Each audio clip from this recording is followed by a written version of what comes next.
Hello, listener. You will be able to enjoy Cosmic Motion even if we're discussing a movie you have not yet seen, but as we're talking about many elements of this film, and we'll be spoiling it, if you'd rather not know anything in advance, watch the movie first, and then come back and join our space age discussion. And now, on to the show.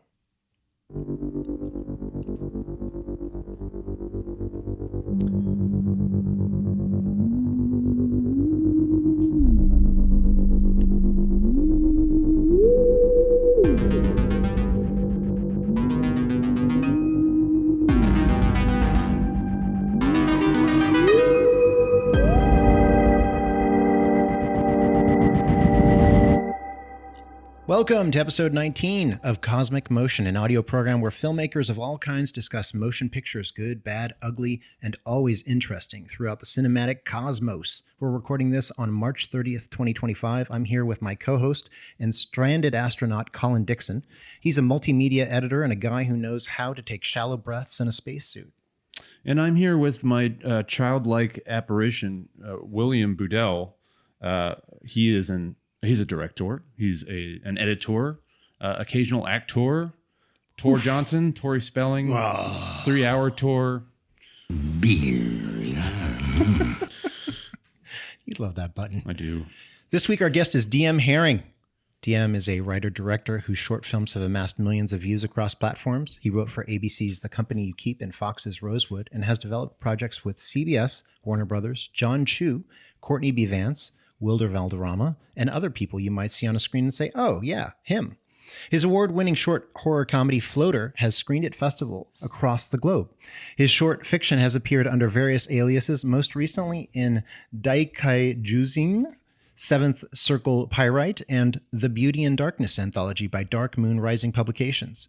He's currently developing a horror film set in the world of professional wrestling. I really want to see that. As well as his feature directorial debut based on his latest horror short, Silver Anniversary. Welcome, DM. Thank you for having me. Yeah, thanks for being here. Absolutely, man. So let's go back to the beginning, DM. I want to ask you about where it all began. You're a little kid. You're either with your father or your mother in some movie theater. What left an impression on you as a young'un? It actually wasn't in the movie theater, but okay. I have one of my earliest memories was being left in front of the TV. Yeah. Like a lot of us, I think. Sure. And Predator was on. Yeah. Which is not a thing. I was probably 2 or 3, and I have this visceral memory etched into the back of my eyelids of Carl Weathers' arm getting ripped off. Yes. And I cried forever. Oh. I just have this memory of being so shaken by it. And that was where my love of horror movies began, I think. Yeah. It started as this thing that I was afraid to engage in, but as I watched more and more of them, it kind of inoculated me to a lot of the horrors of the world, and it kind of became a safe space in a weird way. And so I love horror because I think it makes me feel safer in a world that's pretty scary. Yeah, absolutely. I mean, it's definitely cathartic in that way, and it helps us to deal with our fear and our trepidation about the way the real world runs. Death, of course. Yeah, I'm obsessed with Predator. I recently, maybe 2 years ago, so somewhat recently, watched it with my mother. And we had also I watched 2 movies around the same time with her. She had come to visit. We watched The Awful Truth, which is an old screwball comedy with Cary Grant. And we watched Predator, and I asked her which one she preferred, and she said Predator. Nice, good answer. Which I was like, really? Okay, interesting. No, but I'm kind of obsessed with that period of John McTiernan and everything that was happening right then cinematically. He was incredible, such a great director, and what they did in that movie, they had so many obstacles. It was great. So that inspired you. You fell in love with horror. You started to watch more horror movies. At what point did you think, maybe I could do this? Maybe I could take some part in making something? Yeah, it took a very long time, I think. I always wanted to make movies. I would, make movies in my backyard with my friends. I feel like they were just shitty, bad war movies. We would just play the soundtrack to The Rock on a boombox and then just run around with fake rifles and pretend we had a plot.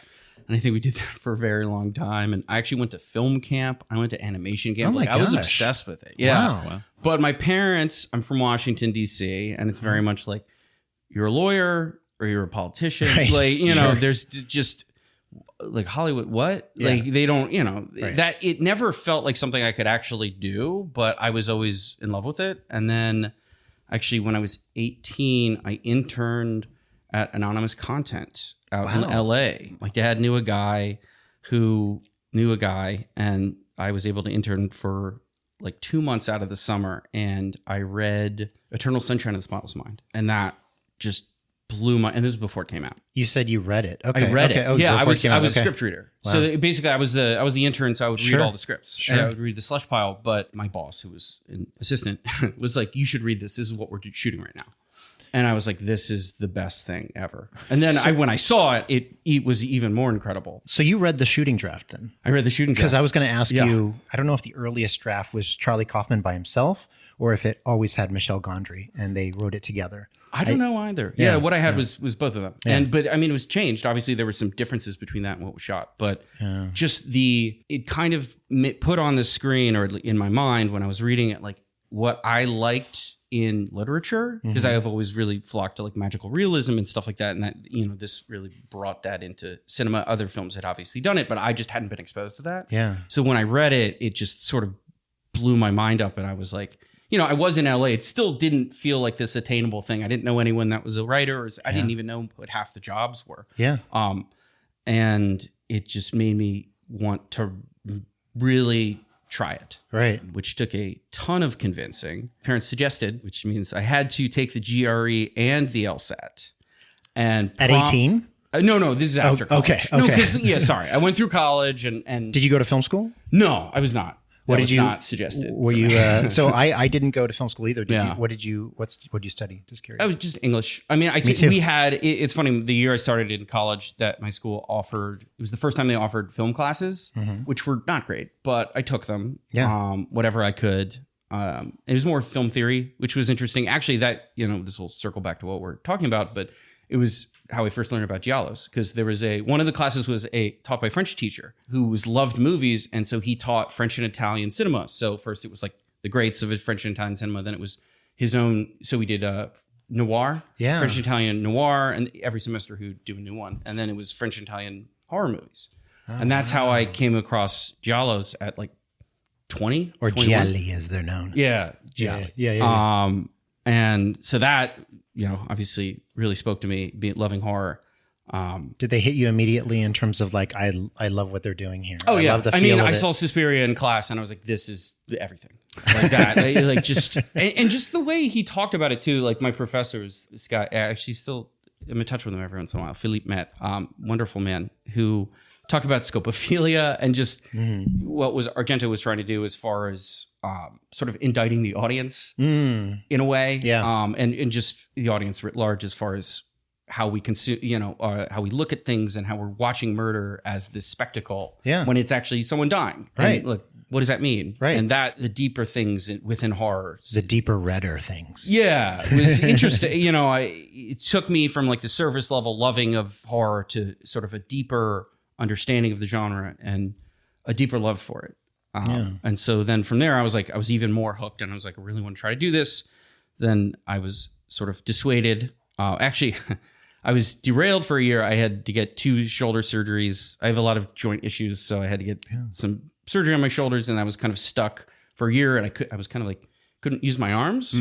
So I just watched movies for a year. Couldn't really do much after I graduated. Put yourself through film school. Yeah, exactly. Because I knew I wasn't going to be able to do that. So I was like, this is going to be my sort of film school for myself. So I kind of went through the AFI 100 and all those. That's great. Yeah, tried to like teach myself, and then kind of convinced my parents. I was like, let me try this for a couple of years, see what happens. And they're like, okay, but before you move to LA, you have to take the GRE and the LSAT. And I was like, okay. Not great at standardized tests, which I already knew before that. That just solidified that.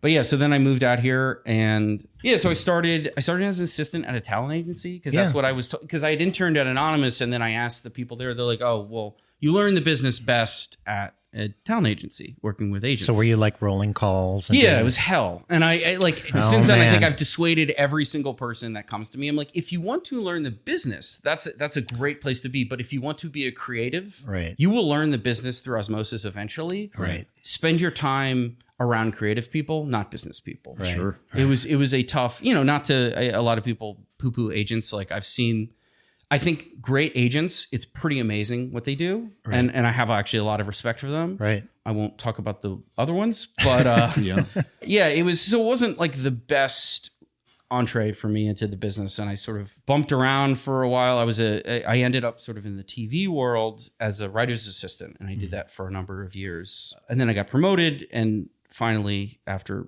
like 8 years as an assistant, and I was a writer's assistant, and then I got promoted to a writer on a show, and then I developed and I worked on another show. So I was sort of been strongly in the TV world for a long time. Okay. But film was always my love and what I wanted to do Yeah. with my life. And obviously, I think we're all aware, like the industry isn't not in the best shape right I don't know. now. what Oh you're talking boy. about.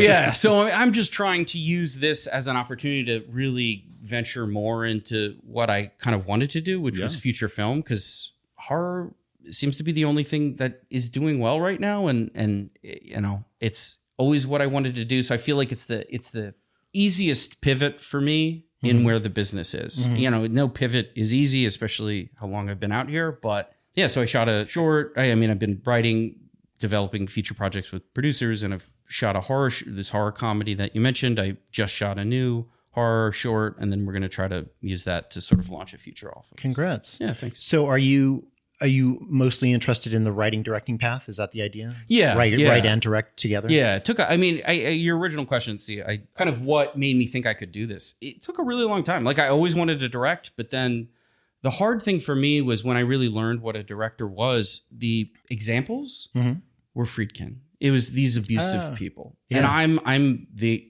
opposite of that. Power is a really hard thing for me to wield. Yeah.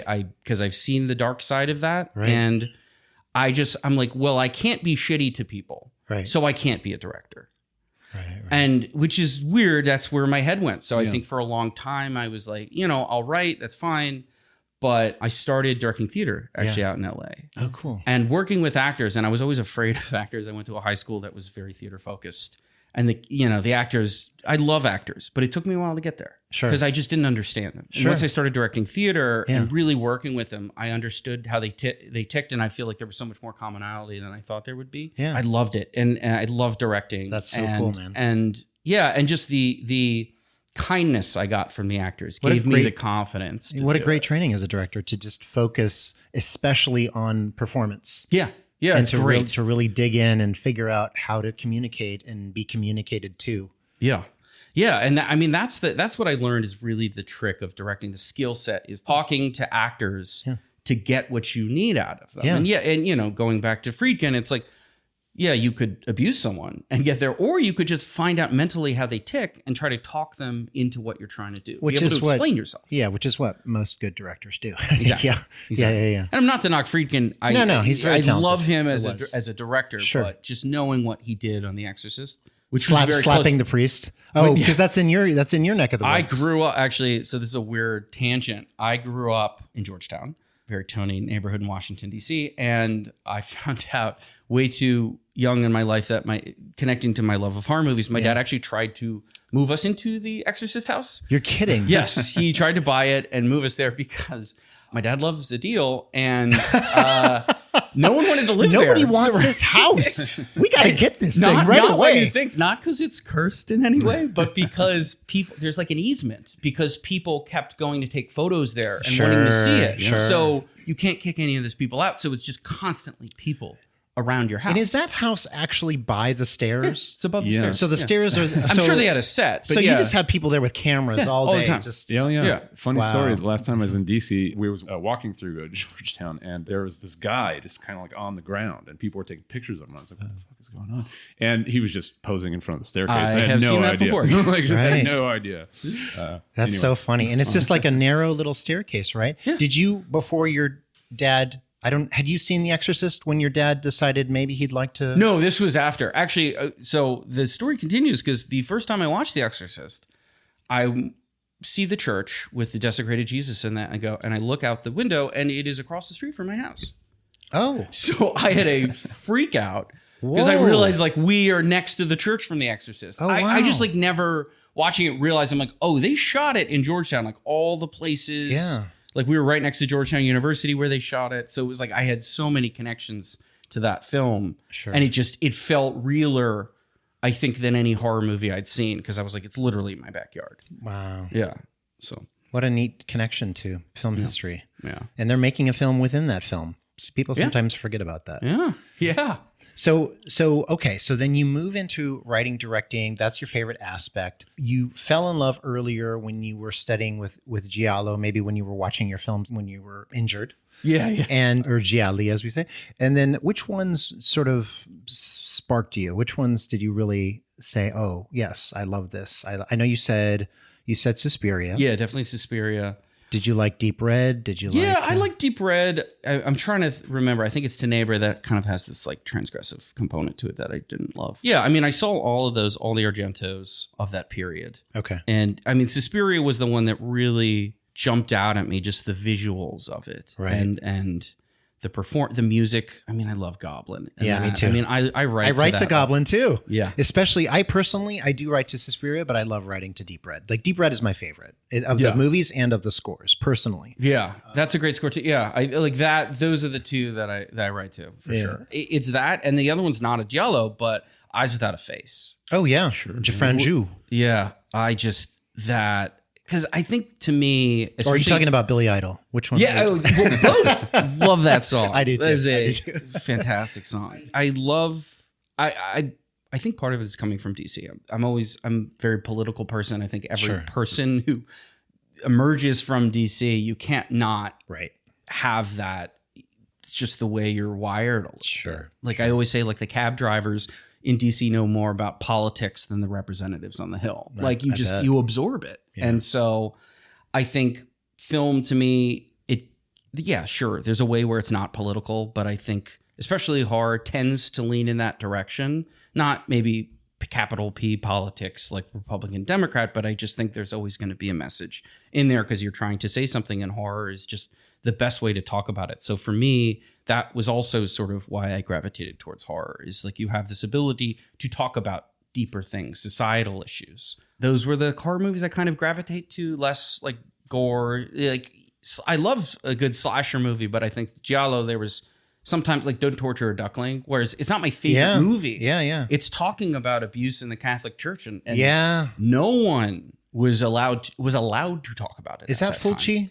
That was Fulci. Yeah. Fulci or Avati? Fulci or Avati? I think it's Fulci. I think it's Fulci, yeah. But yeah, my professor, again, he's like, no one would talk about it because he was from rural Italy. And he was like, it was just prevalent. You knew it as a parent that's what was going to happen to your kid. Oh my and he's gosh. like, this was the first movie that ever talked about it. Yeah. And I'm genre. like, and that's amazing. And I think that's what horror does.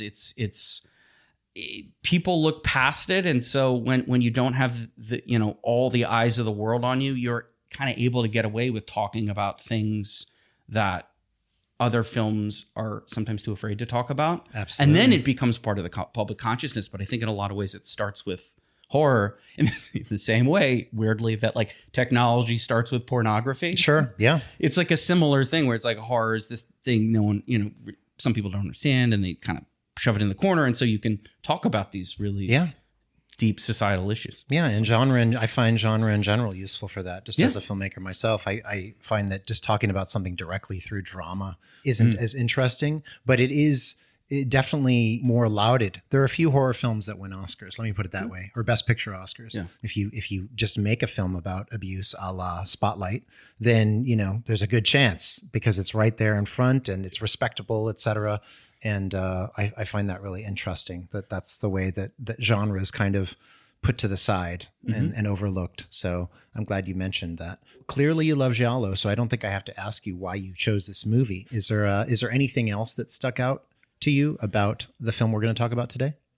Just from seeing the title, or from watching? Sure, it could be the title. It could be you saw an actor, or like what was there? Because you and I and Colin had a list to choose from.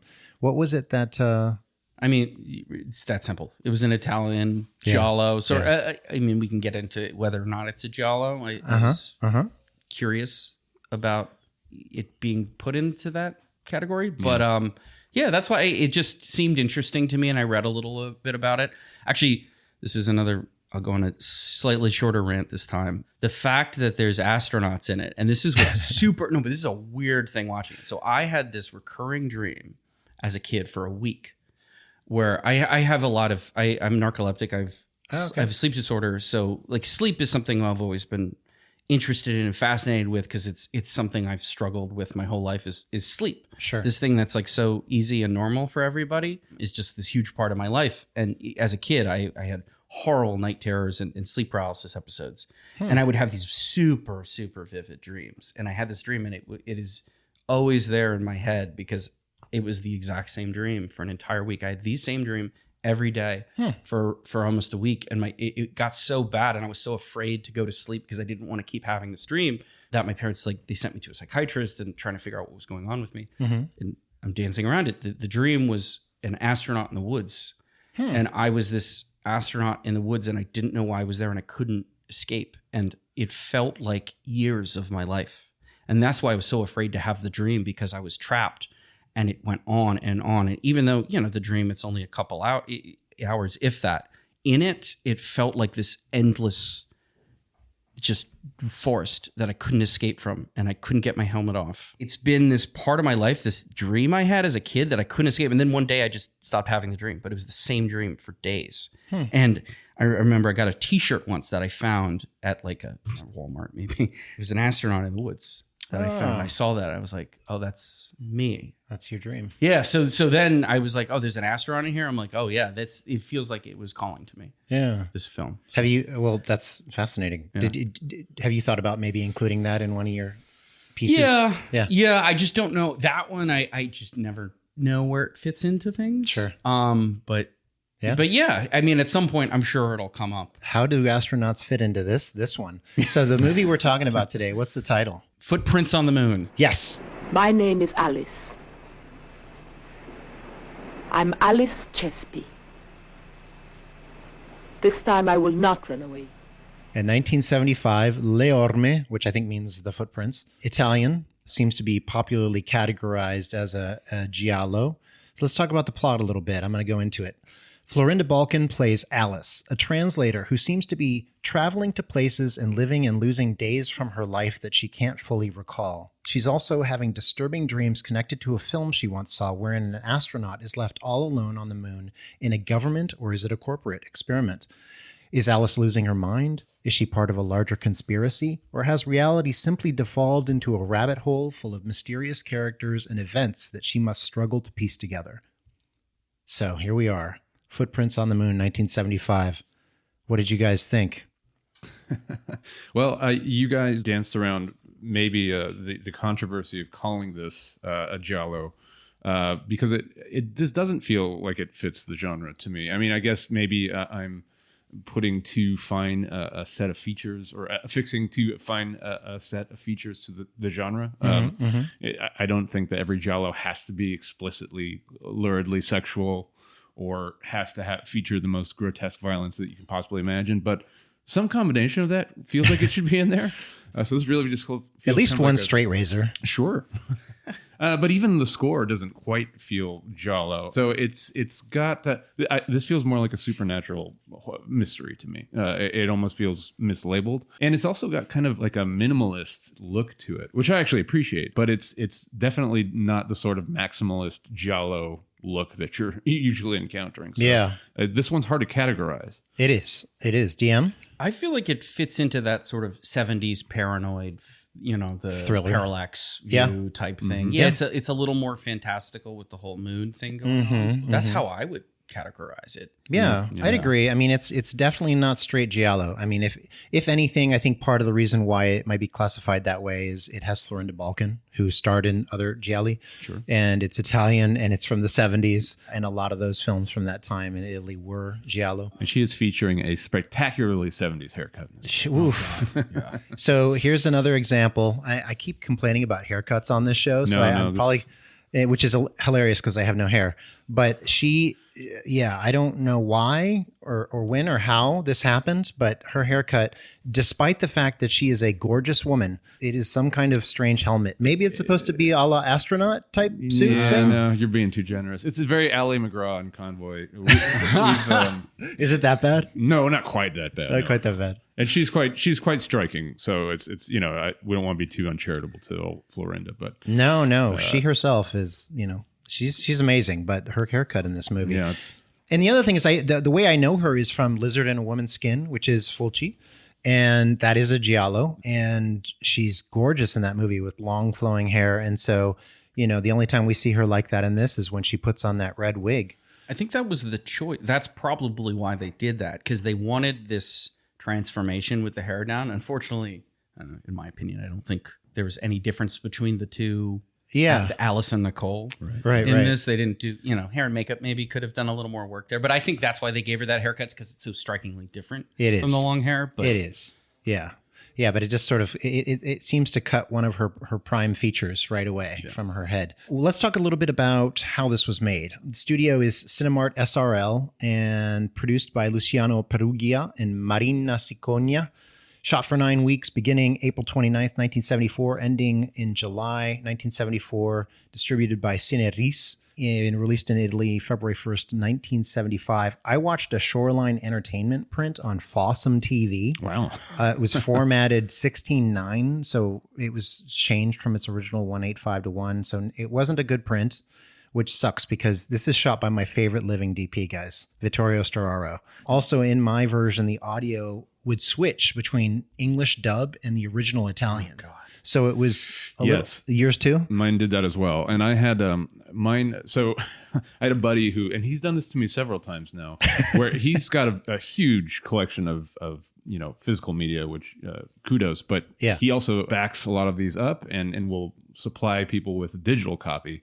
Mine had like a Russian dialogue track, so I have a feeling this might have been a pirated version that I watched, but it wasn't in pristine. It was pristine looking. There's nothing wrong with the transfer, and I think that I saw the version that you were watching, and it was muddy and digital and like really crushed blacks. It almost looked. I don't know if it's quite a VHS rip, but it looks pretty rough. Yeah, it was because I think I followed that same link. I had to find out another way to watch this. My actual version, the transfer is great, but it was doing that thing where they're oscillating between Italian and they obviously tried to shoot this to dub in English. If you watch the movement of the mouths, they're speaking English, they're parroting English. So, but that was confusing. Right. I think they go between the two sometimes, like on an Italian movie. Often the English language speakers will speak English, the Italians will speak Italian, and then they dub it one way or the other, depending on the audience. The running time for mine was 92 minutes. IMDb lists it at 96 for some reason. Don't know if it lost anything or if that's just an error, one of the many errors on IMDb. Yeah, it's a pretty tight 92. And it was directed by Luigi Bazzoni, whose work I don't really know that well. It's his final film, though he died many years later in 2012 at 82. So that was kind of bizarre. What did you think of the directing of the film? I guess, DM, you kind of hinted on it, but I think that there is kind of a lost opportunity here for Florinda Bolkan to stretch a little bit, because there is that dichotomy between Alice and Nicole. And as you were kind of alluding to, there's not really much difference there. And obviously this is a mystery that Alice is trying to put together, so she wouldn't necessarily inhabit that performance. But I think that's kind of a missed opportunity. I would have kind of liked to see her sink into two modes of being, I guess, which we don't get to see. That would have been interesting. Yeah, I mean, I had that question just knowing her background, and I don't want to, diss anyone that was previously a model and gets into acting that way, but I don't know if she had just watching this, I don't know if she had the chops to get that in the performance. So it's like, to me, I actually totally thought it was a missed opportunity, because the sequences, the moon sequences, I thought were amazingly shot. They're great. Actually, I watched Amazon's paid her, oligarchs, which I felt bad about, but I did get a very good cut, and it looked beautiful. But I think that's I think it was recently cleaned up. So you probably saw the really nice great one. Yeah. I mean, the problem for me in the directing is and I think this is why maybe people label it as a giallo, is those weird dolly shots that are almost supposed to be that giallo like point of view shot from the killer where it's like moving and then it comes back to frame them better. But to me, it felt really heavy handed. Whereas like if you go, I'm probably getting a little too technical here, but if you go with a handheld, then I feel like we're watching something. By the way, this is exactly what we want to talk about. So you're not going into it too deep. This is exactly what we're doing. Okay. So no, that's really interesting. They did do a mix. They did do a little bit of handheld on the moon, I remember. Yeah. And it worked really well. It worked well. And that's why to not bring that into the film itself, I thought I hate to say it was the wrong choice, but it was a choice that didn't work for me as far as the directing goes. Cause it didn't quite, I didn't quite know what he was trying to do with it. Yeah. It's like you have a dolly shot. I get it. But a lot of the dollies were unmotivated by movement. Yeah. So it's inferring then to the audience that we're someone peering in on it. Right. So why would you lock that off and just put it on a dolly as opposed to making it handheld and really giving that sense of paranoia and being watched? Well, and maybe that's part of why people class it as a giallo, because of the style. Because even though the content isn't really giallo content, some of the style is giallo. I'm trying to think of when we see anybody die, and I think it's just literally one person at the end. I suppose we could count the suffocating astronaut. Put that in there. In the movie? Yeah. And then, every time I see Klaus Kinski, I die inside a little bit. So there's that. Kinski, such a problematic figure. He really is. So fascinating on screen, though. I mean, wow. Yeah. Let's talk a little bit about the moon sequence, because that stuff is great. Obviously, this is after 2001, 1968. So, but the way they did this, and clearly with a limited budget, much less than 2001, they have a lunar landscape. They have a little lander, which is probably a model. Yeah. And they have these spacesuits. It all looks really great. It looks so well done. And I was wondering, how much of the budget did they spend on just these flashes to her thinking of a movie that she once saw, which, might have been something like 2001. I thought that was really interesting choice to say, we're going to put a lot into these little dream sequences. And then the rest is just going to be location work, primarily in Turkey, which is gorgeous as well, but probably a lot less expensive in some ways. It was a great selling point for Turkey. Like watching that, I was like, I want to go there. Yeah, me too. Beautiful. Yeah. Oh my God. No, like the Islamic architecture, all the kind of domes and the little what do you call them, archways. Yeah. Apparently that town is like predates the Roman Empire. Like apparently it goes back to the. Is it the Ottomans or? No, it was I think it's like the Sylvians. Okay, and they were, but those aqueducts that you see throughout are real, and they're these old Roman ruins that are still there in that town. Okay, so apparently, they shot Garma, which is the name of the town in the movie, in places called Faselis and Valtur de Kermer, Turkey. And it's just, gorgeous. And then the Italy stuff is shot in Rome. So SAFA Studios, Rome, in Lazio, Italy. So I think that is definitely one of the strengths of the picture, is them shooting in Turkey, giving a kind of landscape. Not only the moon stuff is a landscape we're not used to, but just these Turkish locations add a lot. And those beaches too. I mean, the juxtaposition of this Islamic architecture with these like very European, beautiful beaches. It's like, as a American, you probably don't put those two together in your head necessarily, given our very limited, view of what it looks like. And I thought it was stunning. Yeah, absolutely. Okay, well, let's talk. You're a writer, DM. What do we think about the script? Needed another pass. The dialogue didn't sell you on this one? It's so hard. I was really struggling with this, trying to be like, what? Because there's certain things I think that aren't working here. There's the performance issue, I think, with our lead, where she just can't really play paranoid in the way you really need to sell it. So I'm like, because a great actor can make the worst dialogue work. So sometimes they can paper over a shitty script. Sorry for my language. I have 2 young kids, so that's why I'm like really trying to work on that language. If you want them to hear this, DM.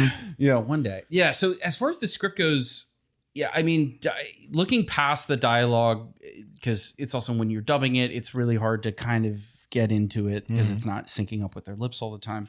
I just think from a story perspective, it's I hate this note because it's a studio note that I think every writer hates to get, but it's stakes.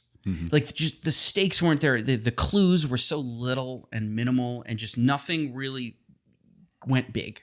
Yeah. And I think when you're dealing with paranoid thrillers, you really want to escalate. And it's like, okay, so there's a the first clue we get that something's off is a postcard that's torn up. Right. To a town we've never heard of and a hotel that doesn't look, it's just a hotel. So you're seeing this and you're like, okay, so someone maybe came in. My first thought was not that it was hers. It was that someone came into the apartment when she was sleeping and, left it there. And I'm like, okay, that's like a little insidious. It's not like a knife in the, that probably would have been too big an escalation. But I think the clues and everything just didn't quite escalate in a way that felt satisfying. Yeah. Well, just real quick, the writing is by Mario Finelli and the director Luigi Bazzoni, based on a novel Las Huellas by Italian-Argentinian Mario Finelli. I agree that it wasn't, to me, the biggest problem is the writing in general. I actually like Florinda Bolkan's performance personally. And I think that even though I think she's a capable actress, I don't know that the narrative had enough and that dialogue had enough for her to really do a lot more. I guess she could have maybe emoted a bit better, but I think also, part of it is you need to inspire an actor. Let's talk about the plot a little bit, because the way we're taken through this is kind of what you said. It's sort of it's a psychological thriller. Absolutely. And you start to think, okay, who's messing with her? Why are days missing from her memory? Is she part of some experiment in the way that this astronaut on the moon is in her dreams? What's going on? I would have liked for them to tie her profession as a translator into her psychosis, because eventually we learn, okay, she clearly is suffering from something. It's schizophrenia or something. We spoil things, by the way. We spoil them. Spoil them. Okay, good to know. There aren't many clues that her psychosis is indeed that. There's not a lot of foreshadowing. It just seems like she's fine, except the fact that she's missing days, that she goes to a place where she seems to be familiar with it, and yet she doesn't remember ever going there. Mm-hmm. So it feels like she's been worked on by somebody. She's been brainwashed. There's that one thing that stuck out. So I watched it twice, and the second time I picked up on it, which is the woman that basically fires her. The other translator. What day is it today? There's the calendar, right in front of you. Thursday. It isn't possible. Are you sure you're cut out for this type of work? It's not the first time you've caused complications. For example, last year. La séance est finie. J'arrive tout de suite. I'm sorry, but I must leave you. Do I come back to work? That's up to Mrs. Weissman. Yeah, she says that like the last time. There's a very fleeting reference to the last time. You've done this before. Something like so that. It's like, okay, that I think is the writer getting the note and being like, oh man, I have to set this up. So let's put in one line about this. They needed more. I thought you were going to call out the moment where she is in a translation session and she looks down into the audience and there's this woman that kind of turns around, looking at her, stares at her, and then does. Am I and everyone there looks everyone at her. Turns around, right? So there's that, but that's about all you get. There needed to be more, I think, personally. Yeah, because just there's so many weird things happening, and it's so set up to be a sort of psychological conspiratorial thing that it's like, okay, what other little bits can we continue? Because those happen roughly around the same time. So let's have her also find other things later when she's in Garma and things like that indicate, oh wait, she's not really thinking straight. She's not reacting in a way that's normal. Subtle things. Well, yeah. I mean, DM, you mentioned stakes, and I think that you're absolutely right on about that. But I also don't, I don't like to prescribe hard and fast rules for a genre. But I do feel like with a mystery, especially one that isn't really about anything, part of the fun of it, at least, is to give up enough crumbs for the audience to reward those repeat viewings. And that's one disappointing aspect of this film. Is I don't really feel like any of that is in there. Yeah. Maybe a little bit, but not enough to reward repeat viewings. Yeah. I mean, we spend the whole film thinking that she's been brainwashed in some way, only to find out that she's actually not in her right mind. I think like one glib translation or cynical translation to look at this 1975 Italian film might be, well, they're saying whenever a woman thinks she's being gaslit, she's actually just cray.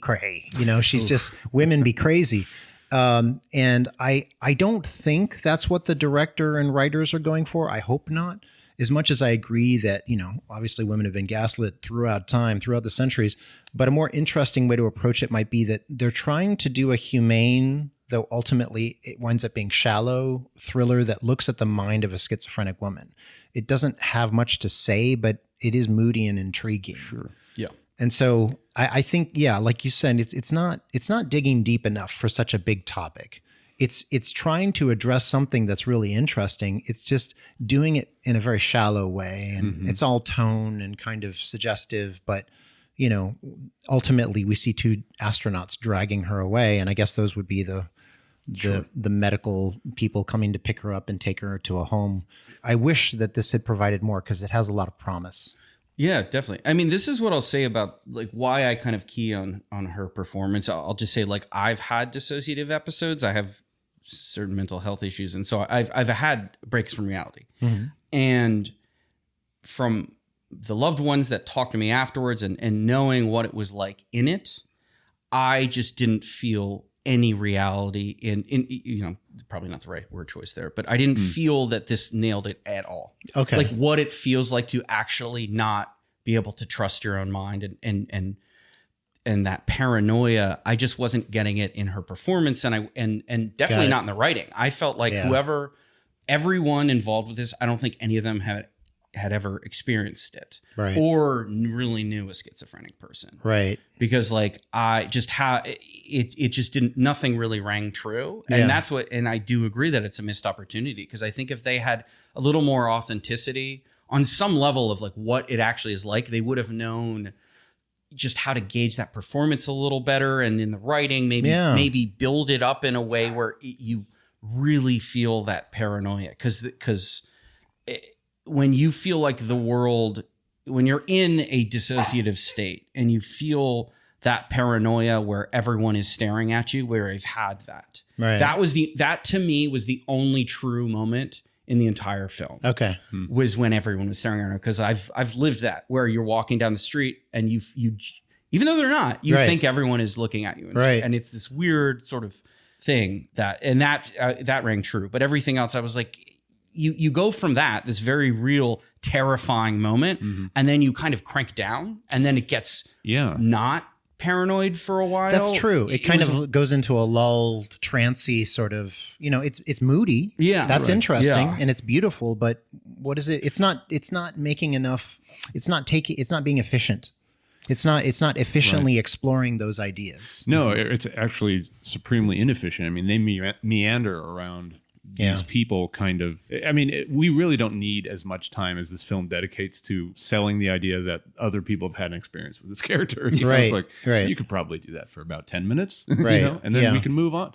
And as to her performance there, I mean, I think that she's a capable actress. It seems like she's got kind of a gravity that it might be compelling in another role, but as you suggest, it just kind of seems like she's inconvenienced. That's really like the most I got from her there. Until the end, we get to kind of see her break down a little bit, but it's really not an opportunity for her to stretch anyway. Well, okay, let's talk about some of the positive aspects. Sure. Obviously, the cinematography is pretty strong. Are you guys familiar with like Vittorio Storaro? You've seen probably Apocalypse Now. You've seen maybe The Last Emperor. He's done some biggies. Yeah, I think I remember him from Dick Tracy, actually. Yes, which is beautiful. Amazing. Yeah, and the way they use the primary colors in that movie. He makes Warren Beatty's look way better than they have any right to look, probably. Sure.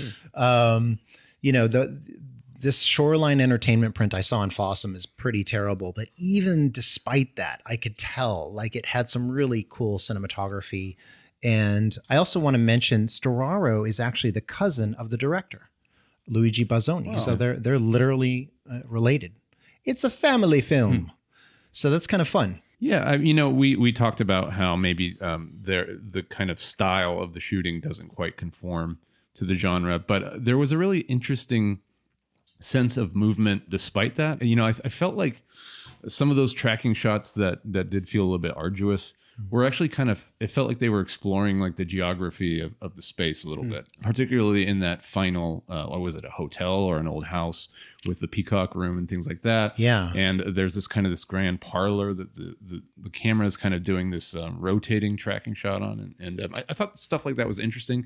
I'm not quite sure it was trying to sell us of any kind of deeper meaning, or if there was like a lot of deliberate thought put into it. Right. But it is beautiful to look at. And oftentimes with movement, it's hard to tell who is actually directing that. Is it the director or the cinematographer? It depends on the people and the film. I think one of the things that stuck out to me with the cinematography more was the color. Just that's something that Storaro really specializes in, and really interesting choices. Lots of yellow, which he seems to like. The blues, I loved the blues. Yeah, that was awesome. Was it okay? So my print was so bad that I'm not even sure. I think the moon stuff was blue. Yeah, yes. Was that blue? And then there was that shot of her in bed in the hotel. Yeah, that was just flooded with blue. Okay, visually you're connecting it to the moon scenes in that way. Right. I loved it. I loved like bold color choices like Me that. too. Me too. It was great. And you mentioned the location, DM. I mean, it's such good use of that Turkish town. They use that blue theme when she's kind of looking out into the rocks and into the ocean, and that stuff also works really well. Yeah. Do we want to talk about the little girl, because she seems like an opportunity wasted? She seems like a nightmare. Hi. Hi. Fox isn't here today. Who is Fox? The stray dog. I brought him a bone. Would you like to sit here? Your pin says Alice. My name is Alice. That's not true. Oh, what is my name then? Nicole. And I'm Mary. Nicole. That's a nice name. Hold up! Then it's not true that your name is Mary. Hold up! Like, yeah, she's annoying. She's so thrown into the plot that I'm just like, so what? What is her function? I don't think that the audience is necessarily supposed to think that, but they're probably thinking, boy, we're spending a lot of time with this little girl. What? Yes. Well, why? I thought it was as simple as like she has red hair, and that's where she got the idea for the red wig. That's because it. other than that, I'm like, I don't. What else is there? Like, she was Nicole is mean and you're nice, and this is when Alice is like yelling at her. I'm like, well, how mean was she? 'Cause Alice is being pretty mean right now. She's like grabbing her and yelling in her face. I was like, wow, Nicole must be a monster. I mean, she really felt like a device just to drag the mystery along, frankly. Yeah. Because I think that if that character had been spending more time with actual adults, there would have just been a frank conversation at some point there. Right. But this child character gives you an opportunity to stretch that along, to stretch that. There's a film that we're going to talk about, and it's going to come out the following week, but we're actually going to talk about it very soon today. And that's called The Perfume of the Lady in Black. Oh, yeah. I know that film. Okay. Well, so that movie is similar in that it's about a woman who seems to be involved in some kind of conspiracy, or she's losing her mind. Yeah, that's her in the apartment building. It's kind of the Rosemary's Baby kind yes, of. Yeah, that's exactly right. I watched that in that same class. Yeah. Okay. All right. Interesting. So that one is very similar in that, you don't know if she's being gaslit or what's happening. In that one, it goes the opposite direction. She is being gaslit. She is being driven mad purposefully to bizarre endings, but we'll talk about that another time. But the fact that her name is Alice, which is so not and she's supposed to be Portuguese. I don't think that's a Portuguese name from what I understand. Right. I think they call her Alice, maybe. This is the way they pronounce it. I watched the Italian version with English subtitles. Actually, no, I watched both. I watched the American dub, but in Spanish, in Italian, I can't talk today. It's Alice, which I don't even know if that's a real thing or not for Italians. But anyway, no, I think that there was an allusion to it. I just think it was very loose, maybe, and but I could be wrong. Maybe it wasn't intended, and I'm just reading into it too much. Well, you started to go down this road, so actually, maybe you guys can help me out. Can you kind of help me kind of tie up the plot a little bit, because I'm trying to follow what the film is telling us about this character. When we're introduced to her, she's a translator. She's living in Rome or whatever Italian city it's supposed to be. And we see that she has this mystery, this missing amount of time. And she talks about the dream that she's had about this horror movie as a child. Do you get the sense that this is a person who was institutionalized at one point and then they let her out? Or is this a person that has always been suffering through some kind of... I think, and I don't even know if this is accurate to her age, because I'm guessing she's supposed to be in her 30s or maybe early 40s in this film. I don't know if that's when such things would strike, but I get the impression that she's lived a fairly common life in terms of her mental health, and suddenly she is struck with whatever it is that's affecting her. I'm not sure exactly what it is. I'm saying maybe schizophrenia, but could be something else. Could be something related. I actually have a read on it that I think we get what they're trying to go for within that translation moment when, there's that tracking shot across all the different translators. Right. Yeah. 'Cause what they're all kind of talking about is the threat of nuclear war. Yeah. And I think what they're trying to do in a very way too subtle way that doesn't work because it doesn't land anywhere else in the film is the fear of nuclear obliteration and how that's what crumples her mental state, because it's what we're going across. That's what she's translating in this moment is these people talking about the end of the world. My goodness, and if that's what they're trying to do, schizophrenic episode. Yeah, if that's what they're trying to do, that is, I agree, way too really subtle. Yeah. Yes. Like instead of doing a dream about footprints on the moon, do a dream about nuclear holocaust or something. Linda Hamilton and T2. Yeah, but also I think that's the only connection that makes sense to the whole astronaut component, which is, spaceships, like missiles. It's all kind of part of the same thing. Space age. That's kind of how I read it. I don't know if that's what they were going for. But. You could be right. And so do we feel like those Klaus Kinski segments are representative of anything, or are they literally just supposed to be a segment from the film that she's having this dream I want to talk about that a little bit. Okay, so let's look at the surface first. Klaus Kinski's acting and the other people who are with him, it's very cheesy, almost B-movie-esque, which, I personally think that the acting and the reality of the movie is better than what they show in those segments, which is super cheesy. Yeah. So I think that they're sort of hearkening back to 50s, maybe B movies or sci-fi type stuff, very rigid wooden acting and things like that. And they might even be playing that up too much. And the framing too, just how they set it up felt very 50s with the guy standing there, not really moving, saying yes, we're going to go. Right. Yes. Yes, Blackman. We will. That's his name, right? Yes, Dr. Blackman or whatever. Weird choice, but yes. Yeah, right. And Kinski, this is the kind of thing it feels like he would record on a Zoom conversation right now if they were filming this today. Like it literally looks like one day of work, maybe shot in his apartment or something. Hey, we'll give you, this amount of money and you just shoot for half an hour. He's literally in the movie for maybe a minute total, if that. Yeah. Okay, so that's the surface, that we have this kind of cheesy B movie happening in her dreams. Underneath, this astronaut is dragged unconscious onto a lunar landscape, the moon, and then this other astronaut leaves him, takes off, and they're performing an experiment of some kind where they leave the astronaut there with limited air, obviously, and they're just going to see how long he takes to. I don't understand what the experiment is. Well, see, this is where I was struggling as well, and it almost felt like they were trying to do some kind of a thing where this is actually an analog for a medical professional at some kind of a mental institution, and it almost gave me the sense that maybe the Alice character had escaped from somewhere, which seems far-fetched, but I just couldn't quite place how the correlation between the stuff on the moon and the stuff that was going on in that's a great quote unquote reality was supposed to be about. That's a great idea. Hey, you could be. I think you're thinking about it harder than the writers did. Absolutely.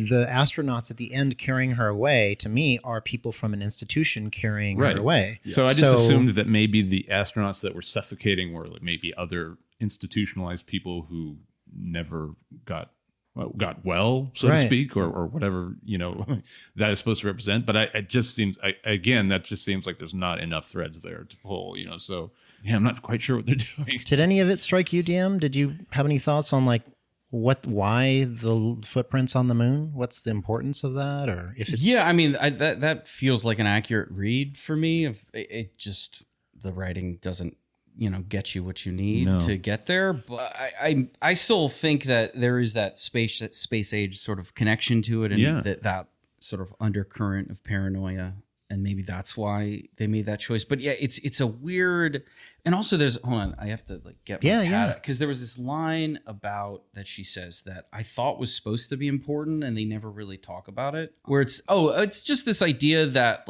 she thinks it's a movie that she remembers, but she's not sure. Right. Mm. And so it's okay, we're doing this sort of meta thing about, this is where I thought they were going with the film. It's okay, movies are this fake thing, but our memories of them are real. So we have a real memory of a fake thing. So are we doing this meta thing about consciousness and like what is real in consciousness. I was like, that's interesting. To me, that may have been what the book was about. Yeah. Right. Like that's what's hard. It's like when it's an adaptation, especially what it feels like the book was probably was a lot denser. More substantial. Yeah, more substantial. Yeah. So you're like sort of picking and choosing ideas from it and scenes and hoping that it sort of, oh, well, the book makes sense, so the movie's going to make sense. Right. And it felt like there were pieces that were pulled out that may have connected it all within the book. And in the film, it's just not there. Yeah, the book can give us her interior monologue, and the film can't without her literally speaking to herself or speaking to another character, which, they don't do here. Yeah, that's interesting. I kind of like that.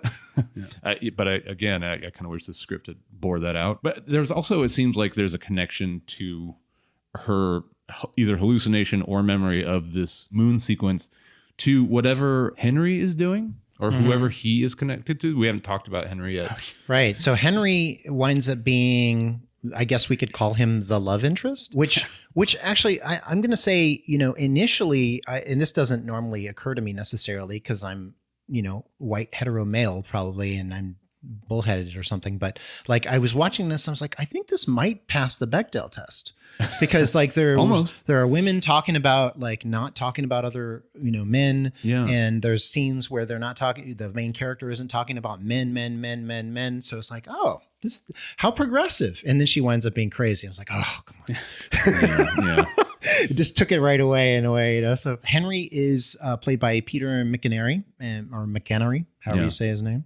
What did you want to say about Henry? Well, no, I guess that's another place where I'm coming up short is there's this vision of their past together, and I'm not sure what it represents, especially in scope of her ending up just being crazy or whatever that you want to call it. Well, she winds up completely forgetting that she knows Henry. Apparently they known each other since it looks like teenagers. Yes. Although what's weird is this really confused me at first. Yes. There's the flashbacks to when they're kids in the house in Garma. And you see the boy, a young Henry, and I think looks like he's in his teens, but every time he says, Alice, it sounds like a little kid. Yes. So it's like, why is his voice? And then we see them finally come together, and that like final shot of the two of them, they're absolutely like, older teenagers. Yeah. And I literally thought there was a girl off screen yelling Alice while he was running until I finally, that's supposed to be him. Like it took me a while to even realize what they were trying to communicate, which is kind of appropriate for the whole film, I think. Sure. Yeah. They've known each other for a long time. And what's completely bizarre to me, and why, if this was intentional, it's bizarre to me. Why would the director direct Henry to act as though, everything's fine when he picks her up in the car? Like, I've known you since you were, 15 or whatever. And she's been there before. They were friends in Garma. She lived there. Yeah. Like, and everything's fine. You want me to take you into town? Like, there's no indication from Henry that he's a little weirded out that she doesn't remember anything, which could indicate, okay, he knows that she's going through some mental health issues. But could it also be like, I don't know, hinted a little bit, like maybe a side glance or something at her, something to give us the idea that something more is going on here. We miss it. And this is why I can't tell if it like they just didn't get it or the director didn't think of this. Because there's the moment when they first meet, it's that dolly shot I don't like, where it's like dollying and we're inside the building and we're looking out and there's a guy who seems to be like fixing his car, or there's just a car waiting out there. And that's when she first meets him. And we're only ever privy to it from this like far, we're far away. We're in this dolly shot, and actually they go too far and then they pull back. So you get this weird like paranoid thing. They do that actually a couple times in the movie. Yeah. But But then she talks about it when they're in the car later, that first look he gave her. Yes. So I'm like, we're talking about a shot that you could have picked up, that would have hinted at something, but you purposely either didn't get it or cut it. Yeah. So I'm like, did you just not know how that would have landed for the audience? Yeah. It felt like, honestly, like a mistake or just a weird choice. Right. Yeah. I don't know. Yeah. I mean, hence our confusion. The film does not illustrate it with too fine a pen. You're reminding me, though, of a moment where she does allude to having some memory of a past in Garma, where she is first checking into the hotel Yeah. She asks for the room with the peacock. Yeah. But is that the only time we get anything like that? But I think she was testing. To me, that was a test because she doesn't know, because She's remembers not the sure. peacock. She's not sure where it is. Yeah. That to me, like, do you have a room with Yeah. it? And I only got that in the second time watching I it. see. When I kind of knew what was coming, so I could watch performance. And I think in her performance, she's trying to say, like, I'm guessing here. Yeah. Like I've been here before, haven't I? Like, there's a room with a peacock, which actually winds up being that house where she knows Henry from. Right. I guess maybe it's just a problem with the diegesis of the film as well, where it's like I didn't know if those memories were the film showing us a flashback or things that she was actually remembering. Okay. Yeah. And that could just be me not giving it a thorough enough attention, but yeah, it could also be the execution. You know, there just seems to be a lot of things that are executed in a way that is a little strange, and it doesn't seem to be quite helping the viewer to understand what they want to communicate or what we think they want to communicate. So in line with that, I want to talk about the editing a little bit. Sure. It's Roberto Perpignani, also edited Night of the Shooting Stars, 1982, The Postman, Il Postino, 1994, and Caesar Must Die, 2012. I thought it was pretty uneven. Much of the editing is good, but there are other times when it is not. For instance, at the beginning, and this could be, sometimes editors get thrown under the bus because or locked out of the editing room. Because of some last minute note, from a producer or a studio or an actor or whatever. Yeah. And you're like, why did they do that? But it wasn't their choice at all. But for instance, at the beginning, when she's talking in the car to her friend Rosa, who, by the way, I want to talk about, sidebar. Rosa is at the airport, calls her, gets in the car, has a conversation with her. Florida starts talking about, her dream. That character, I don't think, is even credited in the credits. Because I was trying to figure out, who is this actress? She's so good and she's so interesting. Really? She's not even in the credits from what I could tell. Wow. So just a heads up, if anybody knows who Rosa was, or if I'm completely wrong, please email us at Colin. No, just kidding. Email us. Seriously, and we'll give you the email later in the show. Yeah, it doesn't quite surprise me. Italy's not the most progressive country on the planet. Yeah, but she's a speaking role. Yeah, she's a character. I don't know, but okay. So she's talking in her car to her friend Rosa about her dream about a movie, Footprints on the Moon. Then on Tuesday, I went to a nightclub along with Isabella and her new lover, who's a pilot for Alitalia. At 3 a.m, they wanted me to go back with them to her apartment, but You're not listening to a word I'm saying. What's on your mind? I was thinking about the dream I had this morning. It keeps coming back. A very strange dream. A man is abandoned on the moon for an experiment. It sounds exactly like science fiction. It was. Oh yes, I remember it now. I dreamed a scene from a movie I saw years and years ago. It made a terrible impression on me. I never saw the end. I left before it was over. It was called Blood on the Moon. No, Footprints on the Moon. And they transition to the next scene, and it's super abrupt. It's like they were cutting the exposition shorter in the car, maybe, but the way it's handled is really unskillful.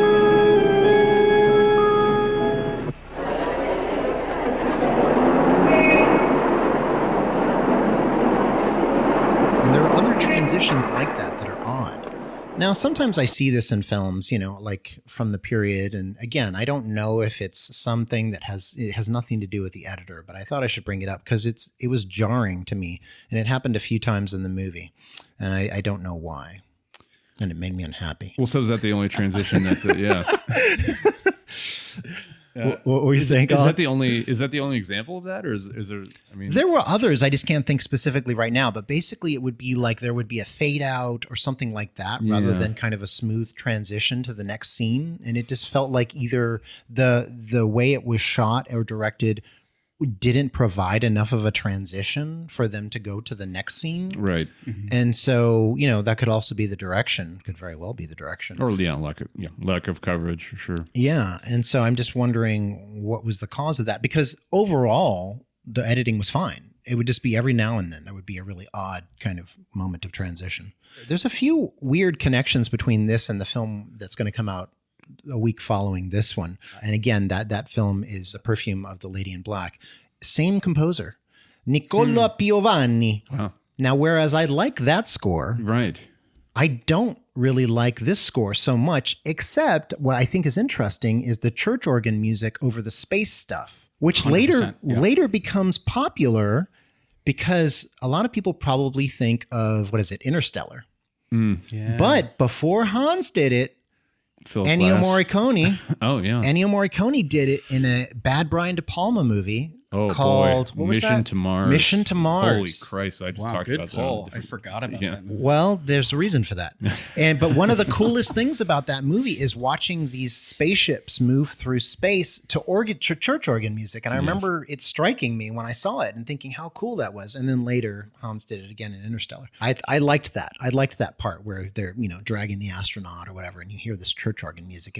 It's bizarrely appropriate and yet completely kind of a weird juxtaposition of two things that don't seem to have any relation. So yeah, thought I'd mention that. Well, they tied in a weird way because she goes to the organ performance later in the movie. Right. So Oh. it felt like, but it's coming after all of it. So I'm like, why? It just, again, a strange choice that doesn't necessarily help the movie, but maybe in their mind connected it. Yeah. But doesn't do anything for the viewer, I don't think. Interesting. Yeah. I didn't even make that connection. Good call. But I mean, that's part of what also keeps this from being, and again, I don't like to be so hard and fast with the rules. It's just like this does kind of keep it from being distinguished as a giallo. Giallos typically tend to develop themes for at least their lead characters. Yeah. This doesn't seem like it's doing that with Alice, but maybe I'm wrong. Well, and I mean, I guess in giallo you could say, oftentimes it is a central female or maybe even a secondary female character who is the victim of something in a giallo. I mean, it's a very broad comparison. And Florinda here but she's not the victim of anybody. She's the victim of just her having, mental health challenges. And so it winds up not even being a giallo in that sense. So really it's not, it isn't a giallo. Can we just say that? It's mislabeled, yeah. It's mislabeled. Yeah. It'd be nice to finally put a stamp on it. It's not a giallo. It's from the time. It's 1975. It's Italian. It is there is suspense, but it is not a giallo. And Luigi Bazzoni has done proper giallo. The Possessed was through and through giallo film. Okay, I haven't seen that one. But this is not. Yeah, and Florinda Bolkan has been in giallo, but this is not. I know that you were saying Florinda, not the best performance. I wanna toot her horn a little bit because I'm a fan. And maybe it's that I'm mesmerized by her big eyes, but she's just. I just think she has a remarkable face. She has these beautiful, expressive, big, intense eyes, and I think it lends a lot to the film. I think she's one of the best things in the film for me. I know her, as I said earlier, from Fulci's Lizard and Woman's Skin, 1971. She was born Florinda Soares Bulcao, and she was born in Uruburetema, Brazil. And the way she got into Italian films is she was discovered by Luchino Visconti. Oh, okay. Isn't that interesting? That is interesting. And so she moved to Italy in 1968, and her career in film has mostly been in Italy. Her first film was a weird cult film named Candy from 1968. Some people know that film. It's directed by Christian Marquand and written by Buck Henry, who wrote The Graduate and a number of other things, and is an actor. And Vittorio De Sica cast her in his film Una breve vacanza and told her, "I chose you because your eyes have known hunger," which I thought was interesting. Wow. And she does have an intensity to her look, and which might be why they chose her for this woman trying to figure out what's going on in my world. I don't understand. Eventually, she won the equivalent of the Oscar, the David di Donatello, 3 times. So she's pretty well recognized. Making me look real dumb. No. I think you are probably right, DM, that she could have done a lot more. And I don't know how much of that is her. But it's direct. It's probably director. That's what I'm saying. I think is it's like, directing, and it's script. It's script. Fair. I mean, look how many great actors have looked silly in movies with poor scripts. Yeah. And they're amazing. Like I can point out a bunch and I probably shouldn't, so I won't. But there are some of my, some people I love. I'm just like, wow, they are bad. And who knows, a combination of direction and script, and it's gonna take you down every time. without outing any specific director, sometimes Faster and More Intense is not the right direction for a great assemblage of actors. But to your point, Bill, I mean, I think she is doing a lot with her face, and that is, but it is kind of subtle, and she is doing a lot of eye acting, and that stuff works. So she's definitely got a presence. Yeah, I don't think the script allows her to kind of spread her wings. No. I think the script is so surface that she suffers because of it. Right. Let's also talk about Peter McHenry, which we talked about a little bit earlier. I think he has maybe 10 minutes of screen time. He's not on very much. Sure. I think it's cool that the movie central character in 1975 is a woman, and that the dude, the love interest, is not at all like that important, really. No. And I think he does a good job of making an impression in those 10 minutes or so. The thing that bothered me, and this isn't, I'm guessing again that this is script and direction, he leaves little to no indication that he's surprised about Alice's behavior, as I said earlier. Not just when he picks her up, but literally throughout the whole movie. You have little to no idea that he actually knows her or is bothered by how she's acting. But that's part of where my confusion about the nature of Alice's illness comes into play, because it almost seems like he's monitoring her. I mean, because he's on the phone with somebody. He's watching her. Yeah, absolutely. Right. Yeah. So it's like, was it somebody's professional opinion that he shouldn't reveal himself to her? It's like, and if that's the case, give me more of that, I guess, but I mean, like, are they trying to naturally suss out whatever her past is? I mean, is there? I'm literally envisioning a doctor that looks like Klaus Kinski behind a phone somewhere, going like, "Oh my gosh, don't say anything about." If Kinski had played the Henry role, that would have been hilarious. Wow, yeah, he would have been screaming. Who knows? But no, what is wrong with you? Yeah, well, that's not in the script, Klaus. Yeah. No, yeah, this film would not pass any approximation of the Bechdel test if he was the lead. Well, he didn't pass the Bechdel test, no. That's for sure. Yeah, no, I think that and I could be being cynical here, guys, and you tell me, and I think you'll probably agree because of what we've been saying. I think the director is literally saying, don't act like you know her. Don't act like anything's wrong.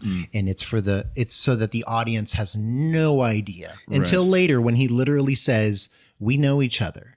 And it's like Shutter Island in a way. Right. That's but not my as, favorite movie, but it's at least executed in a way that it all tracks. It's more skillful. Yes. Yeah. Whereas this, you're just like, that's probably what they were going for. Where it's like, don't tell her that you know her. Let's just see what happens. Don't let the audience have any idea. Exactly. And then you're like, but that doesn't make any sense. Even a person who was acting would, you'd see something in their eyes or something like, I'm sad that my friend is having trouble right now. That's really the missed opportunity. He doesn't get a chance to even kind of secretly show us that sort of thing. Or, that would have been more interesting. Certainly. Totally.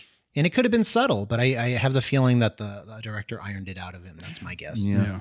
There's a Nicoletta Elmi who plays Paula Burton. She's the little girl who also is known as, what does she say? She says something weird too. She like changes her name to Mary and lies to her. Yeah, Mary. I think it's Mary. Yeah. And so it's like, well, why does she change her name?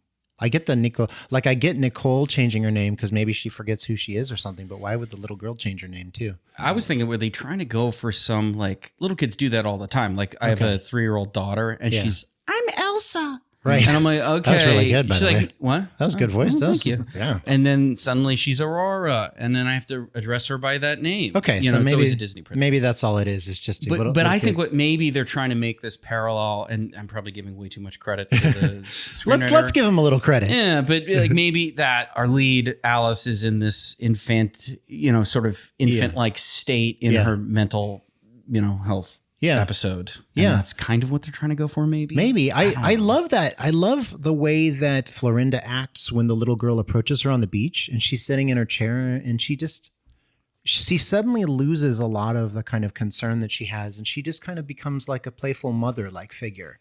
And she's like, oh, well, what is my name? And she's very kind, and it's just it's a great moment, I thought. And so, maybe there is a kind of comparison to her also having a childlike behavior. And there's some angle with her parents there though too, because the parents are kind of side-eyeing Alice the whole time, and I think it's more than just a strange person gave her a gold comb. Right. It seems like they know her, maybe remember something, or or have seen her have some kind of episode, or that's the girl from next door. Right. Don't talk to her. Right. Well, she was mean to her too. Like, Yeah. to the point that did the parents hear that or see it? Right. Like, Right. Also, then why are you letting your kid near her? Like, Yeah. Right. just And shitty why not? parents. And why I'm not sorry. bring the parents back? Why not have the parents come back and like be like, I'm sorry, but we know that Great you were question. yelling at our daughter. You've had trouble. You're a sweet girl. We knew you since you were a kid. Whatever, like something, anything. Do we ever see them like any sort of a No. close up? I feel like they're always in the distance. in the restaurant. In the when restaurant, the little girl yes. returns the comb, you see the father and the mother, and this father kind of looks back very But they never. suspiciously. We never really get dialogue between Nope. them in any way. Nope. It's weird choice. Nothing. Yeah. They set up these characters and they do nothing with them. Yeah. Yeah, it's a strange choice. Wait, I want to loop back. Just I know we've moved on from her lead actress, but no. I've had this thought that's been bugging me. I think part of my issue with her, not issue with her, just she reminds me so much of that actress, and I can't pull up the name, but from Eyes Without a Face, she worked a ton. She was in a lot of horror movies. The one who wore the mask, or No, the one who had the necklace and then she gets killed with the necklace, Okay. the pearl necklace. I think she was a German actress, but can she look it had up. those really striking eyes. Oh, okay. You know who I'm talking about? I don't, but I just saw another movie with her recently. They have such a similar look. Yeah. And yes, that actress went very big, but I always thought what she did worked for the movie she was in. So I think part of my critique of the performance is I see this other actress who looks just like her, who made these choices that I liked. And so then when I see sort of this reflection of her kind of playing it more subtle, I'm just like, I've seen a better version of this. Is it Alida Valli? Is that her? Is that her? She's also in The Third Man. She's also in Suspiria, by the way. Yes, yes, Okay. that's her. She's yes, the Suspiria. older, matron. I always forget that it's the same. Yes, but that's her. Okay, interesting. Okay, I just thought they have their eyes are just so similar and they pop, and that's you're just like kind of drawn into them. And yeah, I don't know. So I kind of had this weird connection in my head. I think that's why Interesting. it influenced my opinion. yeah. Were there any other actors in this piece that stuck out to you that you thought were kind of interesting, or I suppose maybe not? The woman on the beach is there Ida, or is it no? Sorry, it's Miss Haim. Miss Haim, yeah, She's interesting. played by Lila Kadrova. Sure. Which I thought, why doesn't that woman talk to? She seems to know her, and Well, the little and- girl says she knows her. I think that's what I think it's kind of coming back to the reason we spend so much time with the child is again it's what we were talking about earlier. I think that if she spent enough time with Miss Haim might just be frank with her. I don't know. Yeah. But she's kind of doing an interesting thing there when they first meet. Yeah. Or supposedly their first meeting. On She's the beach. mysterious. Yeah. Again, just furtive glances, anything. Mm-hmm. Anything. Luigi, help us out here, buddy. Like, give us, you can help your paranoid thriller and have it actually make sense Right. by doing this. You have to track where the audience is and how far ahead of they Yes, are and how exactly. far behind, and if you're behind them. Exactly. And this, it felt like the director is just like, we're always so far ahead of the audience, we can't even see them. Right. And you're like, no, bring them a little closer. Let them in some way, Yeah, so yeah. they can, so they're on the journey with you. It was so strange. Enrich it in that way, Yeah. right? Like make it a more interesting, substantial tale. Somebody who I thought was interesting is this Evelyn Stewart. That's not her real name. She plays Mary. She's the friend with the glasses toward the beginning. She's like blonde and very kind of thin, interesting, elegant looking. And she has a conversation. Do you remember her? Yeah. And I think she has her hair pulled back. And she's just really interesting. Her real name is Ida Gali. And I thought she was striking looking, really intelligent eyes. And again, I already mentioned Rosa. I'm not going to say RIP because hopefully she's still alive, but MIA from the credits. Guys, where's Rosa? I don't see her in the credits. Come on, bring her back. I'm not sure. I'm actually not even finding her on IMDb. That's what I'm saying. She's not there, and she's not in the credits. You're not listening to a word I'm saying. What's on your mind? Yeah. because she's one of the few actors in this that I actually like remember. Yeah, it's weird. I've watched this movie twice, and I feel like I kind of, sleep disorder. Like I kind of fell asleep both times a little bit, or I just nod off. Did you dream about it at all? The movie? Yeah. No, my dreams are fucking weird. This movie's never weird. tied into anything in reality. Okay. Much like this movie, I guess. Yeah, exactly. I mean, you alluded to there being a connection to a former dream you had as a child. Yeah. And maybe it's the time to tell DM. Klaus, you want to get... No. The doors fly open. Start the experiment over. Yeah. Just the reanimated corpse. Right. Oh, God. That would be frightening. We're gonna drag you out of here screaming to him. Yeah. What are highlights from the film that you? Because obviously we all kind of have problems with this movie. I think that there's a really interesting use of the location. Yeah. And I think that unfortunately it's not really doing anything for us symbolically other than giving us some great geography porn, but it's good geography porn, so I'll take it. It would have been cool if they had tied the idea of mental health or Alice in Wonderland or something in with this Turkish location, like. Well, there are areas along that Turkish coast that are spas, like spa towns, and that the health aspect of it, the mental health, the sort of pseudoscience, that could have been a really interesting way in, and you're just missing this opportunity. It's another missed opportunity. Yeah. To go back, and this isn't to be contrarian. I think Florinda Bolkan is the movie's greatest strength for me. I think she helps sell the whole bizarre tone, which I think is also a strength of the film, even though it's very shallow and surface in what it's exploring, which is very interesting material.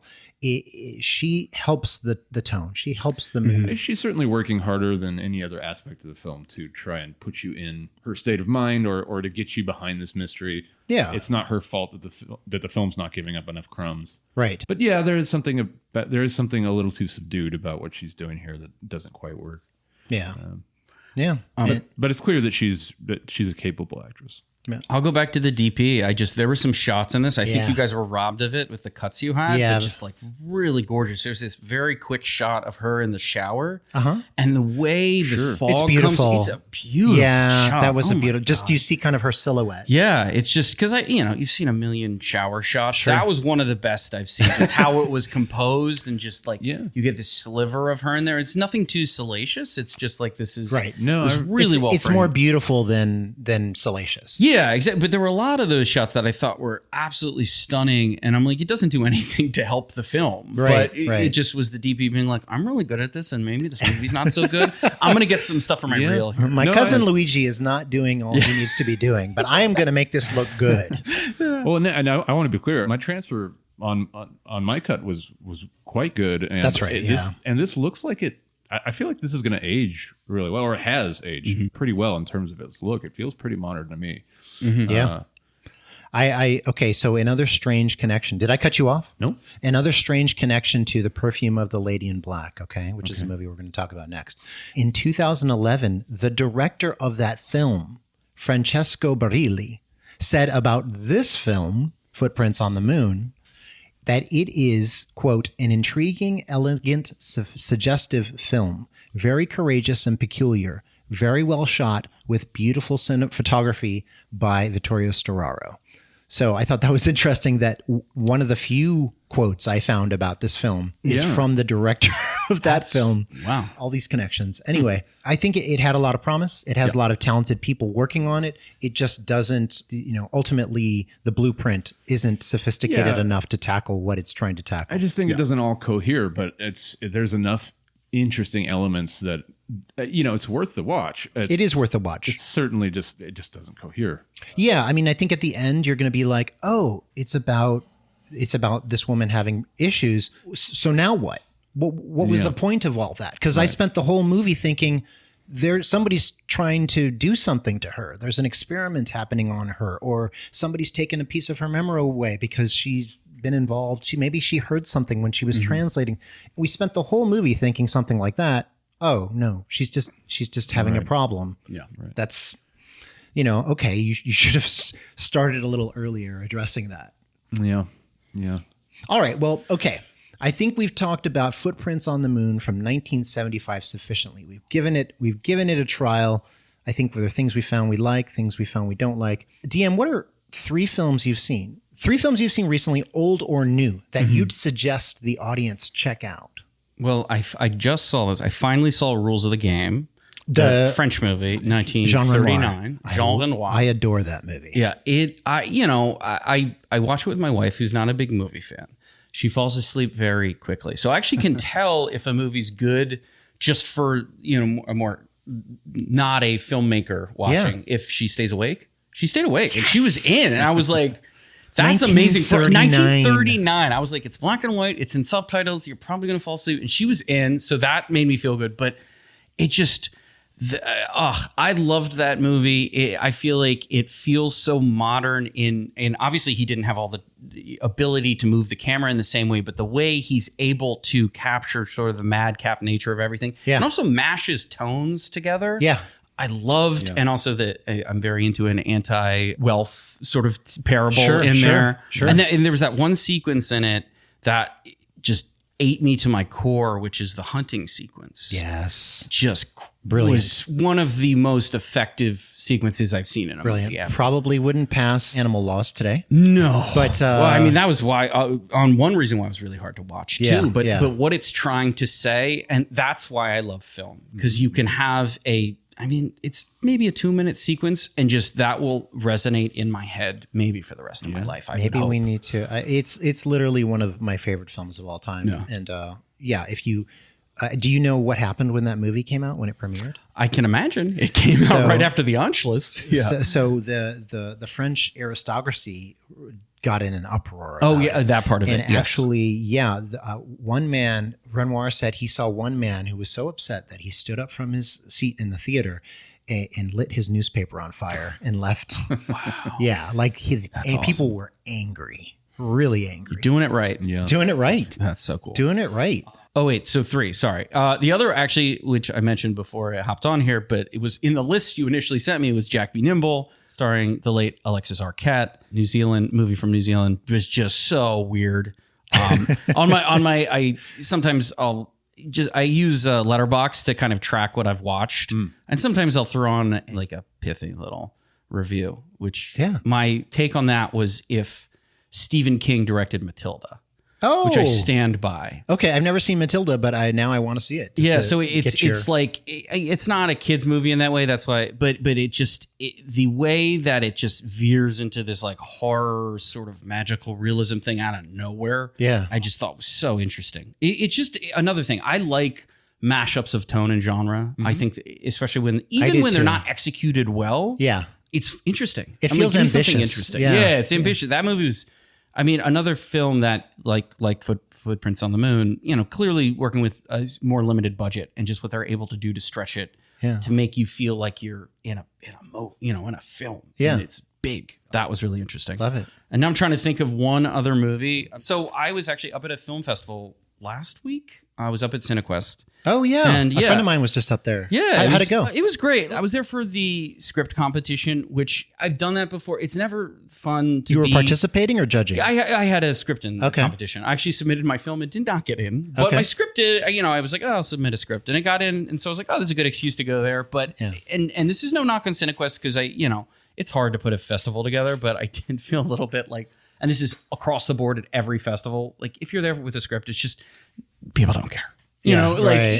Or you director, what's your film? Like that, it's just less exciting part of it. But I did get to see the original Nosferatu with a live organ accompaniment. Nice. And it was like on this raised stage that could go up and down. And that was really cool. Do you remember who the organist was?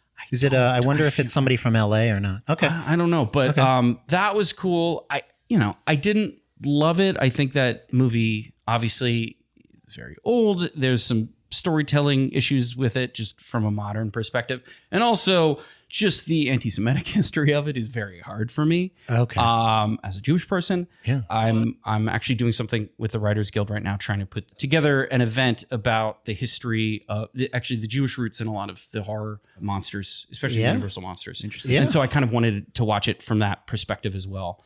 And it was an interesting. I can recommend it. I read the Robert Eggers. I haven't seen the new Robert Eggers. I haven't either. But I read the script afterwards, and it was really interesting to see what he kept and kind of what he had to update. And that to me was just from a film history perspective was interesting. Have you seen Herzog's or? No, I haven't actually. It's really interesting. Yeah. It's Klaus Kinski being Nosferatu. Yes. And it's one of the most beautiful people ever, I think, in film history. Isabella Gianni playing the woman. And wow. Yeah. Just gorgeous in that film. And the film has a great look to it. Yeah, I'd recommend it. Absolutely. It's absolutely Herzog. I've seen the stills because I use Shot Deck for pitch decks. Yeah. I feel like I'm promoting all these things. I'm not trying to, I swear. They're not paying. No, me. it's fine. I use a lot of images from that. So I'm like, I will like this.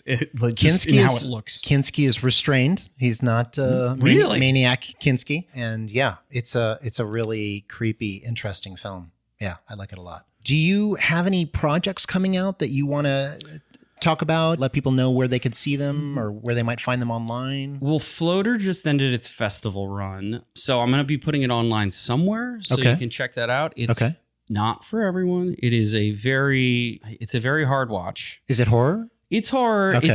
But it's not traditional horror. Speaking of genre mashups, that's what I like to do. So I say it's like horror adjacent. Some people call it a comedy. Some people call it a dark comedy. So it kind of doesn't really, which I know is hard. And, when you're trying to build a career, it's best to be like, I do this thing. I do this one thing. Yeah. That's all I can do. That's all I do. Yeah. So please don't get confused. So I had a lot of people being like, why did you make this? Right. It's not going to get you any work. I'm like, because I needed to, because I wanted to. It was very That's the right answer, sir. So, so you'll be able to see that at some point. And then I have a new short that we're in called Silver Anniversary that is very much more typical horror film that is in post. So that'll hopefully have a festival run starting next year. So cool. Yeah. And how can people find you online if you'd like them to? That's fine. I'm not big on social media, but I do have an Instagram at The Red Harring, and that's Herring with an A. Good stuff. Harring, yeah. And I think my letterboxd is just Red Herring without the. Yeah, that's kind of the only places I really exist online. Right on, man. Yeah. This episode is sound engineered by Colin Dixon, edited and mixed by William Boudel. This was produced by William Boudel and Colin Dixon, original music composed by Michael Riola, recorded at Booze Hollywood Dell in beautiful Hollywood, California.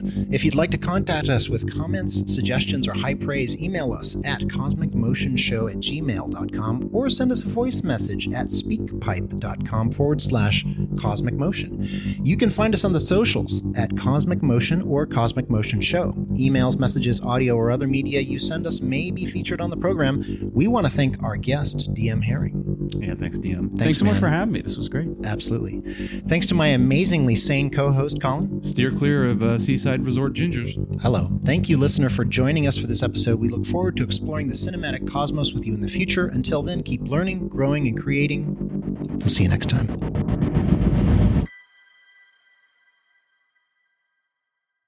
Here's what some people are saying about the Projection Booth podcast.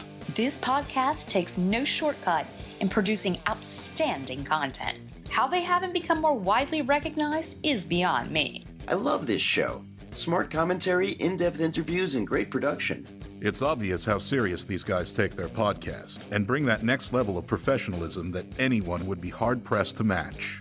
The Projection Booth podcast, with new episodes available every week at projectionboothpodcast.com.